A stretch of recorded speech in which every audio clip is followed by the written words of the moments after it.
Hello, in this video I want to show you how to change full bin behavior for iRobot Roomba. And to do this we will need to pair your robot with iRobot app. I've shown you how to do that previously. Now select product settings, then go for cleaning preferences.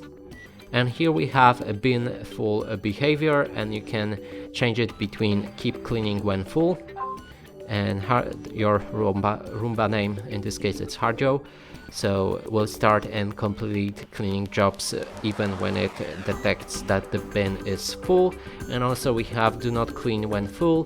Harjo will not start any new cleaning jobs and will pause exiting once if it detects that its bin is full.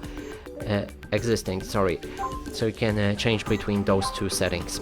And that's it for this video. Hope you like it. Please consider subscribing to our channel, leave a like and a comment below.